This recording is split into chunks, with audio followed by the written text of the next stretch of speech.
বিহারে বেরিয়েছিলেন। নৌকার অন্য যাত্রীদের মধ্যে ছিলেন একজন তান্ত্রিক। কুকুরটি জীবনে কখনো নৌকায় চড়েনি, তাই সে কেবলই ছটপট করছিল আর তিড়িং বিড়িং করে লাফালাফি করে বাকি যাত্রীদের জীবন অতিষ্ঠ করে তুলেছিল। কুকুরের লাফালাফি নিয়ে যাত্রীদের আতঙ্ক লক্ষ্য করে মাঝিরাও ভয় পেয়ে গেলেন যে এই বুঝি নৌকা ডুবল। কুকুরটা যদি লম্ফজম্ফ বন্ধ না করে তাহলে নিজেও ডুববে আর বাকিদেরও ডোবাবে। কিন্তু কুকুরের স্বভাবই যদি অশান্ত হয় তবে তাকে শান্ত করবে কে? পরিস্থিতি দেখে রাজাও চিন্তায় পড়ে গেলেন। তবে এই অবস্থার কোনো সমাধান তাঁরও মাথায় এলো না। তান্ত্রিকটি দূর থেকে গোটা ব্যাপারটা লক্ষ্য করছিলেন এবং একটা কুকুরকে নিয়ে এতজনের দুরবস্থা দেখে সাহায্য করতে এগিয়ে এলেন। তিনি রাজাকে বললেন, মহারাজ, যদি আজ্ঞা দেন এই অস্থির কুকুরটিকে আমি ভিজে বেড়ালের মতো শান্ত করে দেব।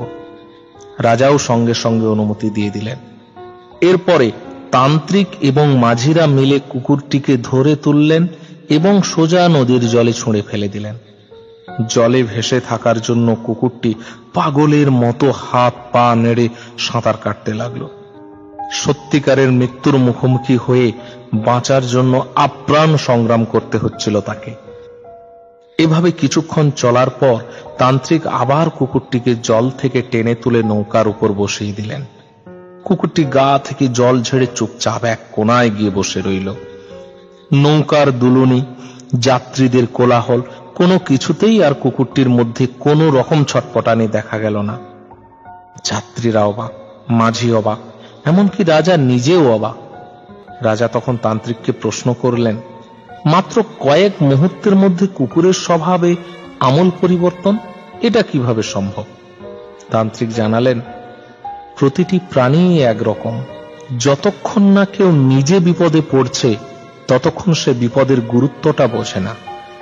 যেই আমি কুকুরটাকে জলে ফেলে দিলাম অমনি সে উপলব্ধি করল আসল বিপদ জলে আর নৌকোটা হলো বাঁচার উপায়।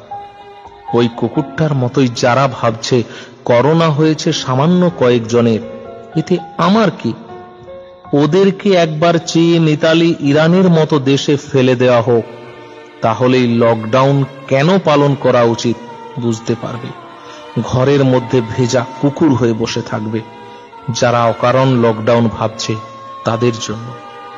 প্লিজ বন্ধুরা, আপনারা বাড়িতেই থাকুন, তাহলে সংক্রমণটা অন্তত কম হবে। নিজে বাঁচুন, অন্যকে বাঁচতে দিন।